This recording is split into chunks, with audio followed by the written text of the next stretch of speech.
It's Wellness Wednesday. It's Wellness Wednesday. Oh my God, I'm all over the place with the microphone. I have a sunburned nose. I went for a walk outside in the sun just now to go to the mail. And oh my God, it didn't feel that hot. It's 33 degrees Celsius here as I'm recording this. It didn't feel hot, but it did cack my lungs. So if I seem a little winded, yeah. Also, a brief update on the game demo that was supposed to be out like almost a month ago. And we are still working on it. We played it. We bug fixed. We decided there wasn't enough combat in the combat demo. So we're beefing it up because we are looking for meaningful feedback on the basics of combat. And we want people to have more of an opportunity to sort of play with it and get a sense of it. So that's what's going on there. And somebody asked me to do a brief thing on the Nintendo Direct. And the Nintendo Direct for me was Zelda Echoes of Wisdom, Zelda Echoes of Wisdom, Zelda Echoes of Wisdom. Everything else, it's like, I'll wait and see, show me more. Echoes of Wisdom would shut up and take my money. It looked cute, and it is very much its own thing. I love the emergent puzzle stuff. I am a sucker for those sorts of games. So it's a Leanna game, and it's cute. And I like that there's a game out with a princess while we're struggling to make a game based on a princess. But it looks really cute, and it's very cute, and it's very itself. And that's what I love about Nintendo. It is always very itself. So now we're going to move into Inside Out 2. But first, if you like this content, help support this channel. Become a monthly patron, patreon.com/Leanna K. YouTube advertising sucks in terms of monetization. So please become a patron if you like this content, or buy a one-time Leanna Care session for someone who can use it but can't afford it. Coffee.com/Leanna K. That's very useful as well. Always, always, always helpful. We got 6. I think we got 1 for this week's haul, so we need 5 more.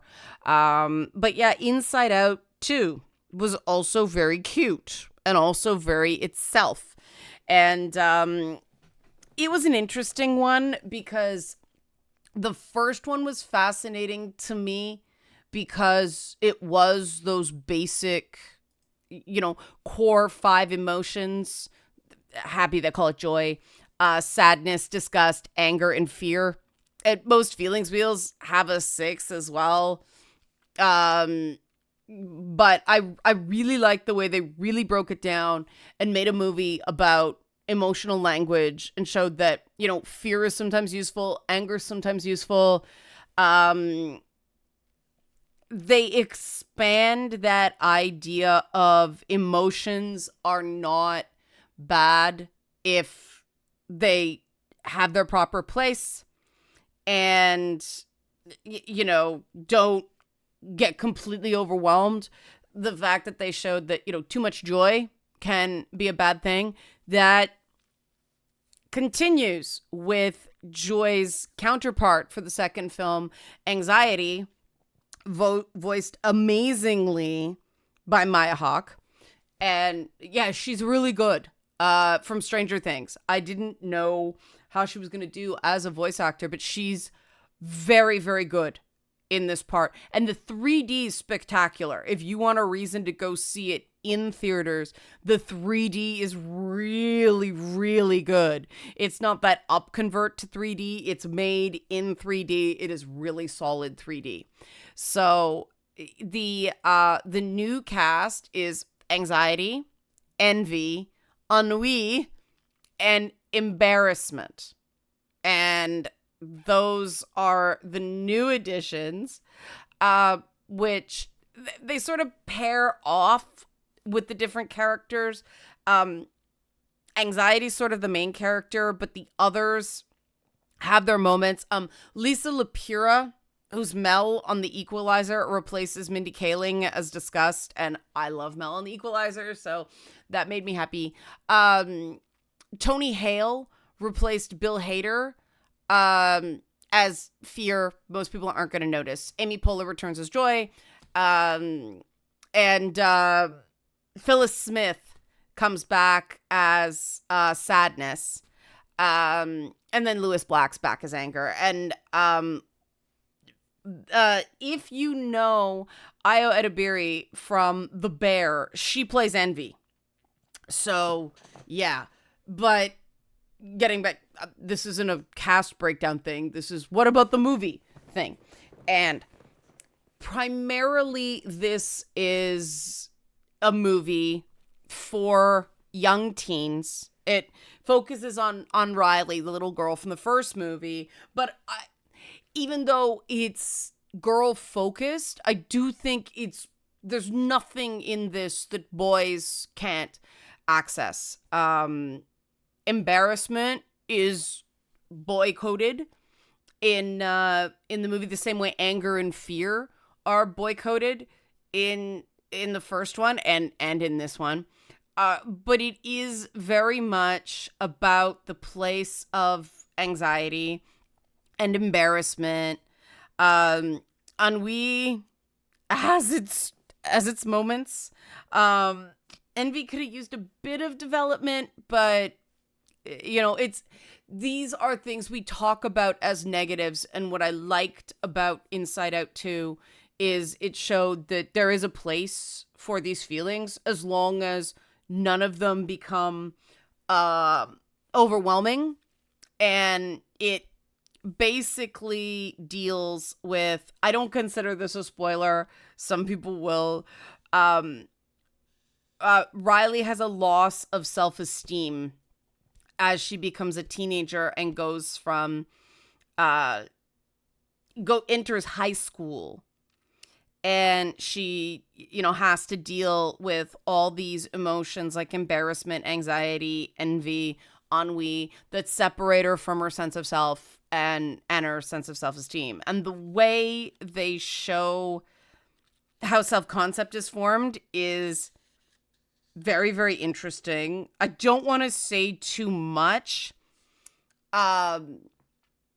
because I don't want to spoil the movie. I went in not knowing very much. I just really liked the first one and wanted to see more anger. I ended up really loving embarrassment, and Sadness is adorable as per usual. So as a movie, I highly recommend it. As a dialogue about mental health, it is very useful it's designed to talk to young teens, 13, 14-year-olds about anxiety and some of these other allegedly negative emotions, which we all feel. So, even though I don't feel great, coming to terms with them and putting them in their proper place is very important. And that's basically what the movie's about. It's a visual joyride getting there, and there's some very funny kind of scenes along the way. The sarcasm is a chasm made of sarcasm is one of my favorites. But they do deal a bit with they don't get into the terminologies for emotional repression and, well, they do there, but dissociation, trying to block things out. They show, don't tell that stuff in a way I think is really, really kid appropriate, which that's awesome. But adults can see this movie, especially if you struggle with anxiety. They can see this movie and feel seen, I think. And we all experience anxiety. The movie shows how anxiety can be very motivating. It can also show how too much anxiety, when anxiety takes the wheel, then we have to do other things to maintain our sense of ourselves and not let the catastrophization take over. And so it's one of those movies that is highly entertaining on its own. It's very cute. They have this kids like Blue's Clues style character named Bloofy, and his sidekick Pouchy, which reminded me of the backpack from Dora of Explorer. Even it's a fanny pack, so the mouth is a zipper, and I want a pouchy bag so bad. So that tells you how much I loved Pouchy. It's that intersection of cute and creepy that is just the freaking best, and I have no problem being an unironic Disney adult. Fuck you, the people that have a problem with it. But yeah, it's a very good conversation movie. It's a cool thing to see with friends and then, have a bit of a discussion afterwards. At first, it was a bit of a struggle for me to not overanalyze those sort of secondary emotions. Now, fortunately, after I sort of got over it and settled in, I could enjoy the story for the story, which is, high praise considering how much I am big about naming feelings and the feelings wheel. And personally, I think anxiety is a collection of things, and we have anxiety because we feel scared. We have anxiety because we feel kind of angry and don't know how to express it. And treating anxiety as its own thing is going to work for some people. It's not going to be great for people who need to tease out what is making up that anxiety, because anxiety tends to be some, combination of fear, anger, and sadness, or trying to avoid those, fear, anger, and sadness. But it is its own thing. It is its own nervous system response. I prefer to try to give people greater vocabularies for different types of anxiety, because I think that excited anxiety is different than gripping terror. And it's very, very important to get people to know the difference between anxiety because of social stuff that may or may not be really a problem, and then anxiety because you actually are being harmed, that too many people ignore and downplay, and that's not good for your mental health. But, the alphas whom this movie is primarily made for, kids who are 13, 14 years old right now, they use anxiety as their, as a word, my anxiety. And I like that they add other things. I mean, ennui, the fact that they say ennui instead of meh, because ennui is a state of meh. I really liked ennui. Just visually, ennui does the same thing on the screen as fear does, but vocally she is very French, and it is ennui. And we speak with a great deal of ennui. And it really, really worked. Embarrassment is adorable, which I liked because it creates kind of this positive association with embarrassment. He was probably my favorite of the new characters. Envy. I say disgust because she's most like disgust, but didn't get a lot of time. But I did like visually that she was very small. And the idea that envy is because we feel small, that was a nice little association. But anxiety definitely takes center stage. And there's a reason for that. We live in an anxiety epidemic right now. And I do think it's really good messaging to show that everybody has some level of anxiety, just like everybody has some level of all the other feelings, and we need to feel them all. They all have their place. For many, many people, especially younger people, and I mean, this started with the millennials, so this is as close to an all ages movie as you can get. It's a movie set in the summer between, middle grade and middle school and high school. Middle school gets called different things because some places there is no middle school. It goes right at, grade 8 into grade 9. Other places have middle school. So I don't know, whatever that means for you, that's when it takes place. But I do also think it's useful for people who aren't that age, because a lot of our relationship with anxiety started back then. And it does deal with also the importance of being yourself,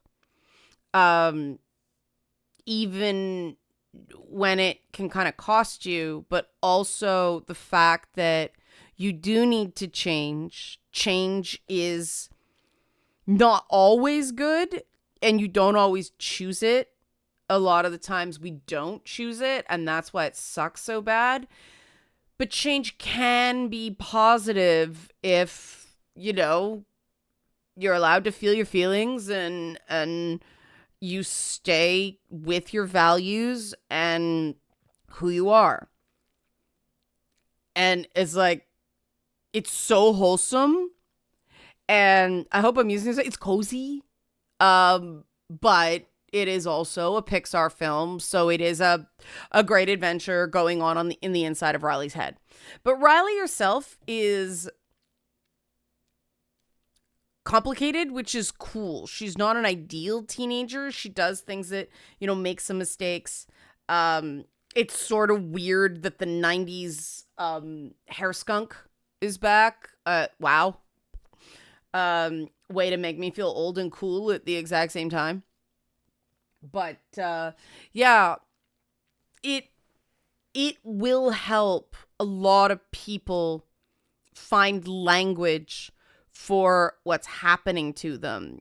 And if, you do suffer from anxiety, this might be a good conversation starter with the people around you to say that, this is kind of what it's like. It's anxiety is very cute in her own way. In a manic, there's one part she like slams 8 Red Bull like drinks at the same time. It's very relatable. It's very funny. And like I said, Maya Hawke's great with the voice. And so it may be a good conversation starter for people to go and discuss with their friends who may not understand, with family that probably doesn't understand. And I do think the movie was intended as a conversation starter. With that, it succeeded. But it is also a very fun movie on its own. With very good 3D animation and a very interesting visual language. And I really liked Embarrassment. So in terms of it being, in terms of psychology, kind of everything like that, there's a lot more secondary feelings than just the 4 they added. And that's okay. All right. They sort of combined certain things. I guess because she was a teenager, they didn't add those additional happy emotions, but that's all right. Obviously they had to limit, and I bet they went back and forth on which of those states to include, because the thing I thought was interesting is that a lot of the things they added are traditionally on the feelings wheel as offshoots of anger, including embarrassment. They tend to put embarrassment right on the border with anger and fear. It's in different areas depending on where.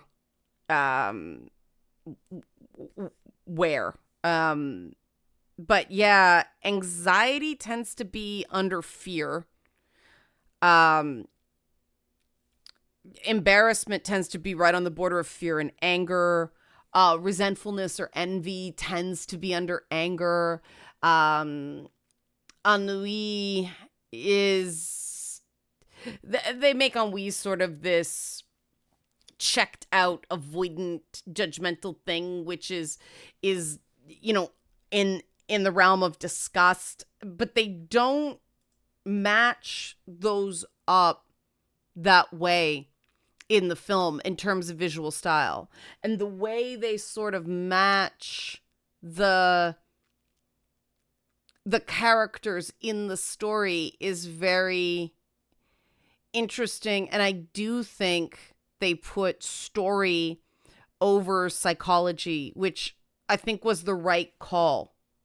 Um just because you do have to sort of make friends with the more negative emotions, and as in the teenage years, and people spend their entire adult lives trying to squash the negative things they felt as teenagers because they were told they were inherently bad, and they were given the message that if you feel them, you're doing something wrong. But I feel anxiety every time I make one of these videos. I am profoundly introverted. I embarrass myself regularly. I am very envious of anyone who can afford, both in time and money, to take a vacation this summer. And, ennui, we all know the state of meh. That's how I felt about a lot of these game presentations this summer, which is why these super cute Echoes of Legend of Zelda, Echoes of Wisdom, I'm like, yeah, this is just cute. I don't need to overthink it. I don't need to go, oh my god, analyze gameplay, all that. It's just cute. And the gameplay does look good. It reminds me of stuff like Scribblenauts.